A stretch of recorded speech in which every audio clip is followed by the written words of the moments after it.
El libro vamos a tratar ahora el tema de la redención, o sea, el perdón de los pecados, pero lo vamos a tratar desde el punto de vista esotérico, y para el efecto nos vamos a guiar por un libro de la filósofa inglesa Anna Besant, en un libro titulado Cristianismo esotérico. Como hemos dicho varias veces, esta filósofa fue directora de la Sociedad Teosófica durante muchos años, escribió muchísimos libros, y la Sociedad Teosófica, por su parte, fue fundada por la señora Elena Blavatsky, que era especializada en religiones comparadas, especializada en filosofía orientales y especializada en símbolos. Ella escribió muchos títulos, entre los cuales el más importante quizá es La Doctrina Secreta, que es una auténtica enciclopedia de metafísica. Ella dio las claves al público en general con las cuales se puede decodificar los libros sagrados que están encriptados, que son simbólicos. Sobre todo es muy famosa por la clave antropológica, donde se narran las 7 etapas evolutivas del proyecto humano. El hombre evoluciona pues por reencarnaciones sucesivas. Pero ahora, volviendo a nuestro objeto de este video, veamos lo que dice la señora Anna Besant sobre la redención. Dice: vamos ahora a estudiar ciertos aspectos de la vida de Cristo, según aparecen en las doctrinas de las iglesias. Tales aspectos figuran en las enseñanzas exotéricas atribuidas solamente a la personalidad de Cristo, mientras que en las esotéricas, si bien se consideran propiedad suya, tienen sin embargo su significado primario, más completo y más profundo, pues forman parte de la actividad del Logos, desde el cual se reflejan en el Cristo, como asimismo en toda alma que ha desarrollado el Cristo y que sigue el sendero de la cruz. Así considerado se verá la profunda verdad que encierra, mientras que en su forma exotérica suelen extraviar la inteligencia y perturbar los sentimientos. Entre ellos está en primera línea la doctrina de la redención. Esta enseñanza cristiana no solo ha sido objeto de rudos ataques por parte de los que se hallan fuera de la comunión, sino que además ha sido un tormento para muchas conciencias sensibles dentro de ella. Algunos de los más profundos pensadores cristianos de la última mitad del siglo XIX han experimentado las angustias de la duda a propósito de la enseñanza de las iglesias sobre este punto, y han puesto todo su empeño en considerarlo y exponerlo de modo que suavice o explique las nociones más crudas que se fundan en la lectura no entendida de algunos textos profundamente místicos. Así que en ninguna parte será quizás más oportuno que aquí la advertencia de San Pedro, comillas, nuestro amado hermano Pablo, según la sabiduría que le ha sido dada, os ha escrito también, casi en todas sus epístolas, hablando en ellas de estas cosas, entre las que hay algunas difíciles de entender, las cuales los indoctos e inconstantes tuercen, como también las otras escrituras, para perdición de sí mismos. Pues los textos que hablan de la identidad del Cristo con sus hermanos, los hombres, han sido tergiversados, suponiendo una sustitución legal suya por ellos, con lo que les ha servido de escape a la resuelta del pecado en vez de inspiración para orar rectamente. Era la enseñanza general de la primitiva iglesia sobre la doctrina de la redención que Cristo, como representante de la humanidad, hizo frente y venció a Satán, representante de los poderes tenebrosos, que tenía esclavizada a la especie humana, y arrancando de sus manos la cautiva, la puso en libertad. Mas andando el tiempo, conforme los instructores cristianos fueron perdiendo de vista las verdades espirituales, reflejando su propia intolerancia y su dureza en el concepto del Padre amante y puro de las enseñanzas de Jesús, presentaron a aquel encolerizado con los hombres, llegando así paulatinamente a imaginar que Cristo, salvándolos de la ira de Dios en vez de la esclavitud del mal.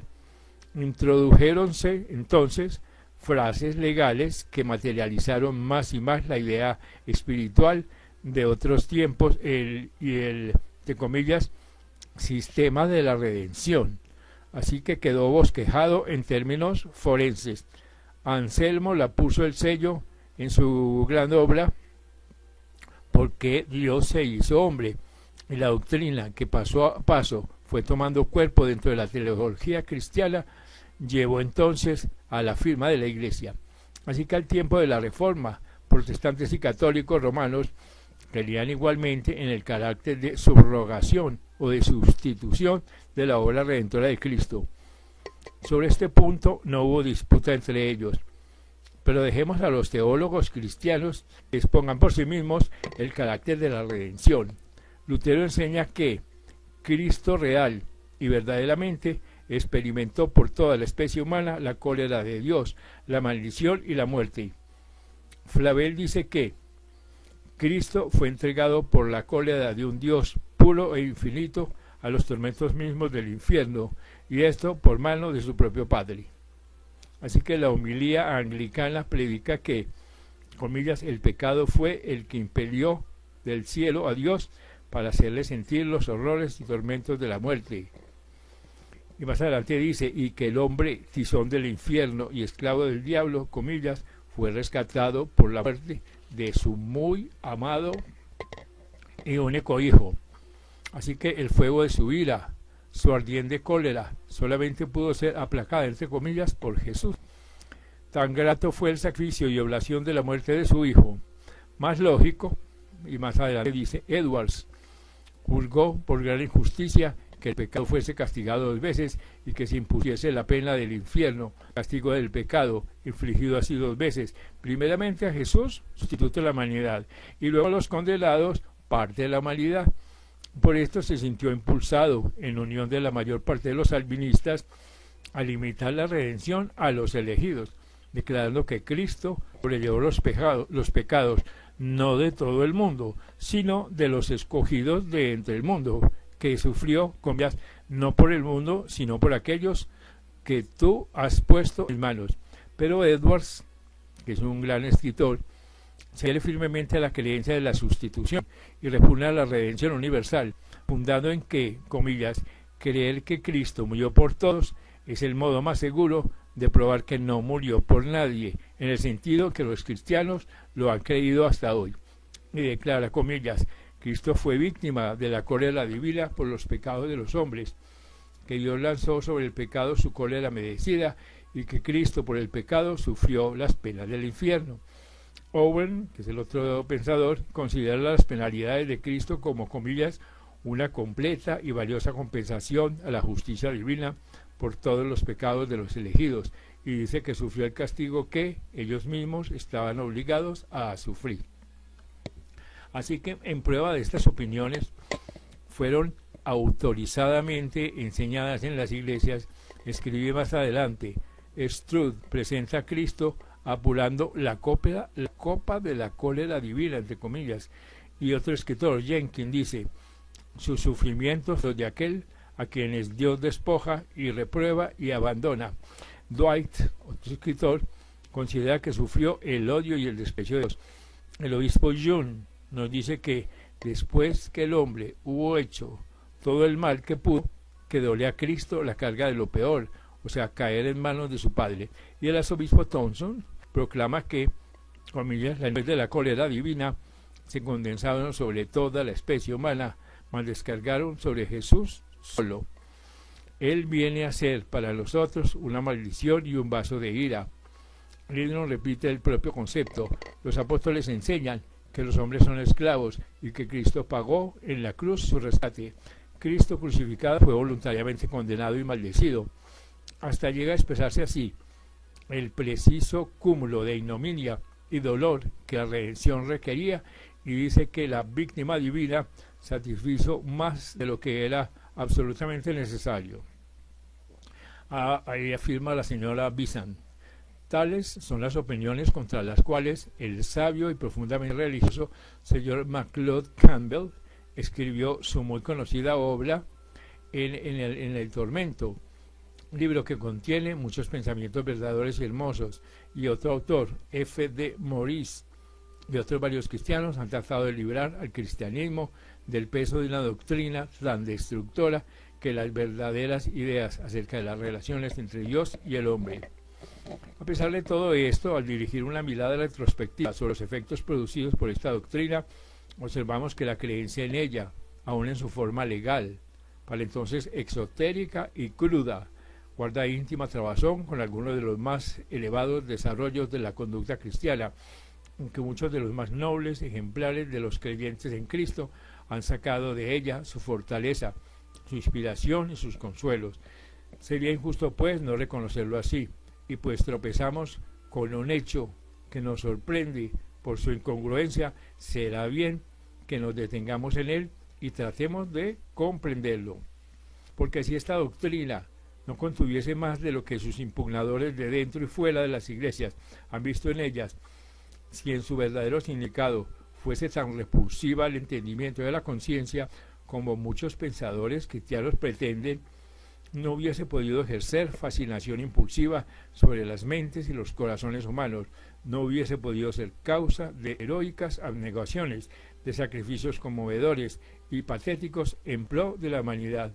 Algo más de lo que aparece en la superficie debe haber en ella, algún núcleo oculto de vida, misteriosamente transfundida a las almas que de ella han sacado su inspiración. Y agrega la señora Bizan, y en efecto, al estudiarla como uno de los misterios menores, daremos con la vida oculta que han absorbido, sin saberlo, esas nobles almas. Marchaban al unísono con esa vida que no por la forma en que estaba velada podría serles repulsada. Y añade posteriormente, cuando la estudiemos como uno de los misterios menores, nos daremos cuenta de que para comprenderla se requiere algún desarrollo espiritual. Se necesita pues tener ya un tanto abiertos los ojos del alma.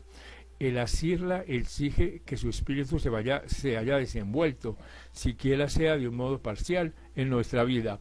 Solo aquellos que conocen prácticamente algo de lo que en la abnegación se encierra son capaces de atisbar el vislumbre de lo que la enseñanza esotérica de esta doctrina expone como manifestación típica de la ley de sacrificio. Y aplicada a Cristo, solemos entenderla cuando la veamos como una especial manifestación de la ley universal, como una reflexión aquí abajo del original de arriba, mostrándonos en una vida humana concreta lo que el sacrificio significa. Y añade la señora Anna Bizan. Así pues, la ley del sacrificio es fundamental en nuestro sistema y en todos los sistemas, y los universos todos son construidos sobre ella. Se halla en la raíz misma de la evolución, que sólo por ella se hace inteligible, y en la doctrina de la redención asume una forma concreta, referente a los individuos que han llegado a cierto grado de desarrollo espiritual, por el que son capaces de aunarse con la especie humana y convertirse de hecho y en verdad en salvadores de los hombres. Así que todas las grandes religiones del mundo han declarado que el universo comienza por un acto de sacrificio y han introducido la idea del sacrificio en sus ritos más solemnes. El hinduismo enseña que el amanecer de la manifestación es obra del sacrificio, que la humanidad es emanada con sacrificios y que la divinidad es quien se sacrifica. Así, el objeto del sacrificio es la manifestación. La divinidad no puede manifestarse sino realizando un acto de sacrificio, y pues nada puede manifestarse hasta en ella su manifestación, y el acto del sacrificio se llama el amanecer, entre comillas, de la creación. Así pues, en la religión de Zoroastro también se enseñaba que en la existencia infinita, incognoscible e inefable, se verificó un sacrificio, apareció el Dios manifestado, y Ahura Mazda nació de un acto de sacrificio. En la religión cristiana está indicada la misma idea en la frase, comillas, el Cordero fue muerto desde el principio del mundo, muerto el origen de las cosas. No cabe referir a esta palabra sino a la importante verdad de que no puede formarse un mundo hasta que tanto que la divinidad haya llevado a cabo un acto de sacrificio, y este acto es la limitación de sí misma para hacerse manifiesta. Comillas, la ley de sacrificio pudiera quizá llamarse con más exactitud la ley de la manifestación, o la ley de amor y de vida, pues en todo el universo, desde lo más alto a lo más bajo, es la causa de la manifestación y de la vida. Ahora bien, Si observamos este mundo físico como más a propósito para nuestros estudios, veremos que en él toda su vida, todo crecimiento, todo progreso, así para las entidades como para las colectividades, depende de un sacrificio continuo del sufrimiento y del dolor.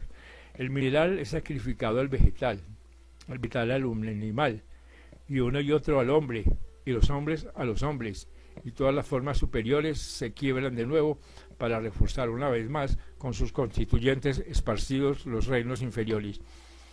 Serie no interrumpida de sacrificios, desde lo más bajo a lo más alto, donde la nuestra más señalada de progreso es la conversión de sacrificio involuntario y forzoso en sacrificio espontáneo y apetecido, donde los hombres más grandes, más amados, son los sufridores supremos, los espíritus heroicos que trabajan, sufren y mueren para que la humanidad se aproveche de sus dolores. En consecuencia, si el mundo es obra del Logos, y el progreso del mundo en conjunto y en detalle es sacrificio, la ley de sacrificio debe responder a algo que radica en la naturaleza del Logos, debe tener su fundamento en la naturaleza divina. Pero avancemos un poco más y vemos que si ha de existir un mundo, si ha de haber un universo, es preciso que la existencia única se condicione a sí misma, porque sólo así es posible la manifestación, y veremos también que el Logos es el Dios que se limita a sí mismo. Se limita, por tanto, para manifestarse y se manifiesta para producir un universo. Más limitación y manifestación, tales no pueden menos que ser un acto del supremo sacrificio. Qué maravilla, pues, que a cada paso muestre el mundo la señal de su origen, y que la ley de sacrificio sea la ley del ser, la ley de las vidas derivadas. Además, puesto que se trata de un sacrificio que tiene por fin el que surjan existencias que participen de la felicidad divina, resulta en realidad un acto de verdadera subrogación, un acto ejecutado en sustitución y para bien de otros. De aquí el hecho antes indicado de que el progreso es notorio cuando el sacrificio es voluntario y de propia elección.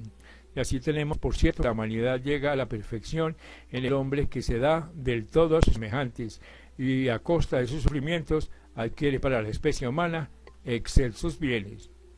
Aquí, en las más altas regiones, está la íntima verdad del sacrificio subrogatorio, y por más desfigurado que se le presente y por muy degenerado que se le haya parecer, esta elevada verdad interna lo hace indestructible, eterno, fuente de donde emana la energía espiritual que en múltiples formas y por innumerables vías redime al mundo del mal y lo retrotrae a su morada divina.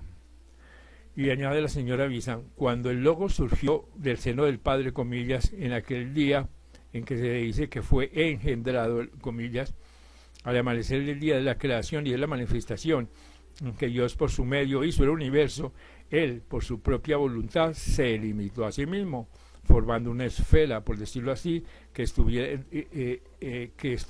la vida divina y exhibiéndose como obra radiante de la divinidad, la sustancia divina, interiormente espíritu, limitación o materia por fuera. Es el velo de materia que hace posible el nacimiento del Logos. Es María, la Madre del Universo, mediadora indispensable para que lo eterno manifieste en el tiempo, para que la divinidad se exteriorice y construya los mundos. Esta circunscripción voluntaria, esta alimentación de sí misma es el acto del sacrificio, acción espontánea ejecutada por razón de amor para que otras vidas pudiesen producirse en él. Tal manifestación se ha reportado como una muerte, pues el confinamiento de la materia, comparado con la no inimaginable vida de Dios en sí mismo, puede en verdad llamarse muerte. Se ha considerado, seguro hemos visto, como una crucifixión en la materia, y así se ha representado verdadero origen del símbolo de la cruz, ya en la conocida forma griega, donde se dignifica la vivificación de la materia por el Espíritu Santo, ya en la forma latina, donde se figura al hombre celeste, o sea, el Cristo Supremo. Añade la señora Bizan, al rastrear en la prehistoria más remota el simbolismo de la cruz latina, o más bien del crucifijo, pensaban los investigadores que habían de tropezar con que la figura desaparecía, quedando solo atrás lo que imaginaban ser el primitivo emblema, o sea, la cruz. Pero ¿cuál no sería su sorpresa al ver exactamente lo contrario? La cruz se había desvanecido del todo, quedando la figura solamente con los brazos levantados. No hay ya en esta figura apariencia alguna de dolor o sufrimiento, aunque todavía expresa sacrificio. Es ya más bien el símbolo de la alegría más pura para el mundo que pueda ofrecerse, la alegría de entregarse por voluntad propia, pues representa al hombre divino ocupando el espacio con los brazos alzados en la actitud de echar bendiciones, de derramar sobre la humanidad entera sus inestimables presentes, de prodigarse voluntariamente a sí mismo en todas direcciones, descendiendo al espeso mal, entre comillas, de la materia, para y reducirse en ella, a fin de que, mediante su descenso, pudiésemos nosotros tener existencia. El sacrificio, pues, es perpetuo, pues en cada de este universo de variedad infinita se halla esa vida envuelta, constituyendo en realidad su corazón, el corazón del silencio, del ritual egipcio, el Dios oculto. Este sacrificio es pues el secreto de la evolución, y la vida divina, encerrada en la forma, la empuja siempre hacia afuera para que se expanda, mas su presión es suave, por no quebrar la forma antes que haya alcanzado el límite extremo de su expansión. Así que con paciencia infinita, tacto y discreción, el uno divino persiste en su impulso de continuo ensanche, con determinadas fuerzas a fin de que no produzcan roturas. En todas las formas, en general, el vegetal, el animal, en el hombre, está la energía expansiva del logos obrando sin cesar. Ella es la fuerza evolutiva, la vida elevadora que anda en las formas, la energía impulsiva que vislumbra la ciencia sin saber de dónde procede. El botánico habla de una energía dentro de la planta que la impide hacia arriba. Él no sabe cómo ni por qué, pero le dan el nombre y la llama la vis de front, porque allí la encuentra, o por decir mejor, porque ve allí sus resultados, de modo que es ella vida el planeta. Así lo es también en otras formas, haciéndose cada vez más expresivas de la vida que mora en su interior. Cuando una forma llega a su límite, cuando no puede crecer más, no es de provecho para su alma, para ese germen que como suyo propio el logos cobija, entonces él, no teniendo nada que granjear de la forma, le retira energía y la forma se deshace. A esto llamamos decaer y morir. El alma, en tanto, sigue con él, que modela una nueva forma para ella, y la muerte de la forma es así el nacimiento del alma a una vida más llena.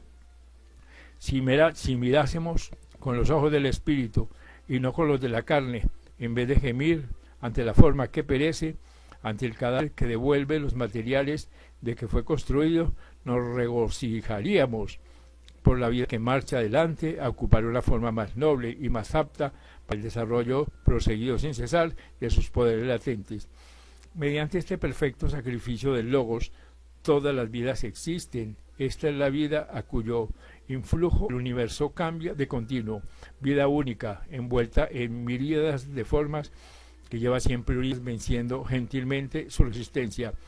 Es de este modo la fuerza unificadora que hace que las vidas separadas gradualmente sean conscientes de su unidad y trabaja para desarrollar en cada cual la conciencia de sí misma que frente le hará reconocerse como una de las demás y descubrir su raíz una y divina. Este es el primario y no ininterrumpido sacrificio, derrame de vida que el amor origina, voluntario y gozoso, vertiendo del yo, para que se formen otros yoes. Este es el gozo de tu Señor, el que entra el siervo fiel, sentencia cuyo significado es manifiesto para la creación que sigue, de que él tiene hambre y sed, y es huésped, y está desnudo, y está enfermo, y en prisión, cada uno de los hijos de los hombres. Para el espíritu libre, al entregarse es regocijo. Mientras más se difunde, con más intensidad siente su propia vida. Cuanto más da, crece más, pues es ley del crecimiento de la vida desarrollarse por la difusión, no por la adquisición. Dar, no tomar, es pues el sacrificio un gozo en su significación primaria, para hacer un mundo se esparce el logos, y al ver el parto de su alma queda satisfecho. Pero con esta idea ha venido a asociarse el sufrió. Y así se ve que en todos los ritos religiosos del sacrificio se presenta algún sufrimiento, aun cuando no sea más que una ligera pérdida del sacrificador. Conviene saber cómo se ha verificado este cambio, pues siempre que se hable de sacrificio nos asalta de modo distintivo el pensamiento de algo penoso. La explicación se encuentra cuando pasamos de la vida que se manifiesta a las formas en que se encarna, y miramos la cuestión del sacrificio desde el punto de vista de esas formas.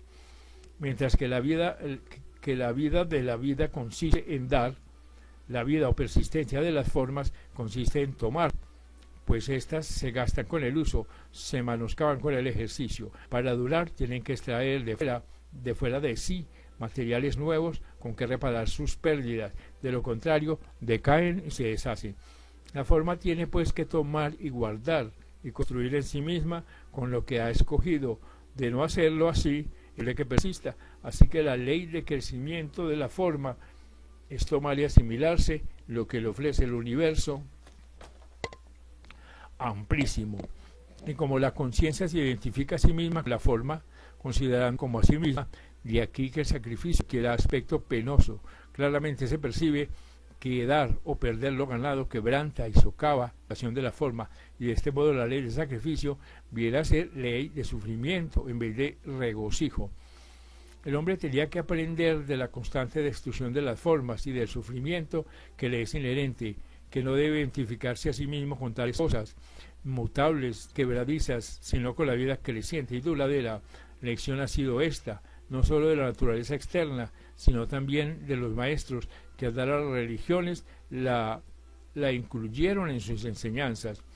Así pues, en estas religiones nos es dado distinguir 4 grandes etapas de la enseñanza de la ley de sacrificio. La primera fue enseñado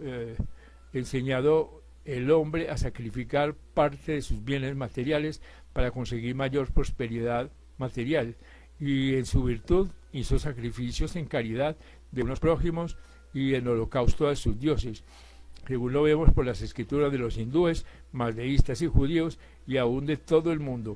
El hombre daba algo de lo que tenía en estima para asegurar su prosperidad futura y la de su familia, comunidad y nación. Sacrificaba en el presente para ganar en el porvenir. En segundo lugar, viene una lección algo más dura de aprender, en vez de la prosperidad física y de los bienes intelectuales. Es la dicha celestial, el premio que hay que ganar con el sacrificio.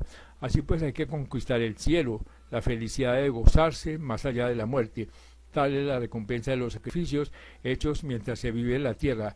Grande fue el paso dado por el hombre cuando aprendió a despedirse de las cosas que su cuerpo ansiaba por la esperanza de un bien lejano que ni podía ver ni demostrar. Aprendió a ceder lo visible a lo invisible, y al lograr así se elevó en la escala del ser, pues es tan grande la fascinación de lo visible y tangible que cuando el hombre llega a ser capaz de cederlo en gracia de un mundo ni visto, en que sin embargo cree, es porque ha adquirido una gran fuerza y ha andado mucho camino para entender lo que es ese mundo velado.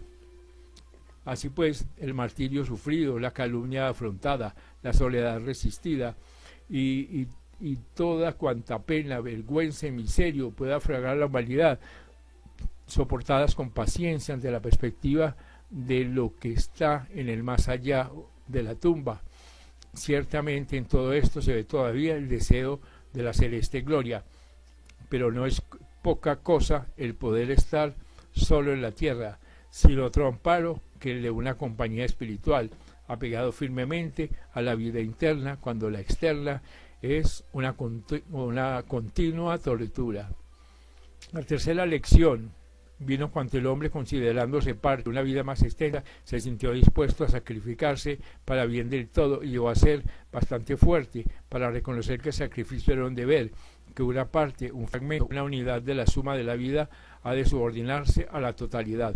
Aprendió entonces a hablar el bien, sin ocuparse del resultado respecto a su propia persona, a cumplir su deber sin aspirar a cosa alguna para sí mismo, a sufrir porque estaba obligado a ello, no para merecer una corona, a dar porque la humanidad era su acreedora, y no porque esperase recompensa del Señor. El alma, el héroe, así aleccionada, estaba en condiciones de recibir la cuarta lección, que es que el sacrificio de todo cuanto posee el fragmento separado debe ofrecerse, porque el espíritu no está realmente separado, sino que es parte de la vida divina, y al no reconocer diferencia, al no sentir separación alguna, el hombre se vierte a sí mismo como parte de la vida universal. La expresión de esta vida participa de la alegría de su Señor. El aspecto doloroso, pues, del sacrificio solo da en las tres primeras etapas. En la primera el sufrimiento es pequeño, en la segunda la vida física, y cuando es capaz de dar la tierra puede ser sacrificado. La tercera es la gran época de prueba, de esfuerzo, de crecimiento, de evolución del alma humana, porque en esta etapa el deber puede exigirle todo aquello que parece constituir la vida, y el hombre, identificado con el sentimiento, con la forma, aunque sepa en teoría que la trasciende, ve que se le pide todo lo que siente ser su vida, y así se pregunta: ¿dejo esto? ¿Qué me queda? Parece que la conciencia misma va a acabar con tal desprendimiento, pues debe desasirse de cuanto pueda tocar, sin que de allá vea cosa alguna de que echar mano. Así pues, una convicción dominante, una voz imperiosa, le manda a hacer entrega de su propia existencia. Si retrocede, tornará al vivir mundano, al vivir de la sensación, de la inteligencia, y como allí solo encuentra una decepción continua, una ansia constante, un disgusto y falta de placer no ininterrumpido, comprendiendo al cabo cuán verdadero fue el dicho de Cristo de que, comillas, cualquiera que quisiese salvar su vida, la perderá, y que la vida que amaba y por la que tanto apego sentía, ha huido de él en definitiva, mientras que si lo arriesga todo para acudir al llamamiento de la imperiosa voz, si se desprende de su vida, entonces perdiéndola, la encuentra en la vida eterna y descubre que la vida que entregó era solo muerte en vida, que todo lo que se dio era ilusión y que ha hallado la verdad, la realidad. En esta elección se va el metal del alma y solo el oro puro sale del ardiente horno, donde parece que se entrega la existencia, pero donde por el contrario se conquista. Y a esto sigue el alegre descubrimiento de que la vida así conquistada ha sido conquistada para todos, no para el yo separado, que el abandono de este yo separado ha venido a resultar el hallazgo del yo supremo en el hombre, y que la renuncia al límite que parecía lo único que hacía posible la existencia ha parado en esparcimiento de formas infinitas, vividez y plenitud no soñadas, o sea, la virtud de la vida insondable. Tal es el bosquejo de la ley de sacrificio, fundada en el oficio primario del Logos, en el que se reflejan todos los demás sacrificios. Y añade la señora Bizan: hemos visto cómo el hombre Jesús, el discípulo hebreo, le dio su cuerpo alegremente para un poder excelso pudiera descender y encarnarse en la forma por él voluntariamente sacrificada, y cómo por tal acto llegó a ser un Cristo en toda plenitud, para servir de guardián al cristianismo y amar su vida en la gran religión fundada por el ser poderoso con quien su sacrificio le había identificado. Hemos visto pues el alma Cristo pasar a través de las grandes iniciaciones, nacer como un niño pequeño, entrar en la corriente de las penalidades del mundo, con cuyas aguas debía ser bautizado para ejercer las funciones activas de su ministerio, transfigurarse en la montaña, marchar al escenario del último combate y triunfar de la muerte. Ahora veremos en qué sentido es él una expiación y de qué modo la ley del sacrificio encuentra una expresión perfecta en la vida del cuerpo.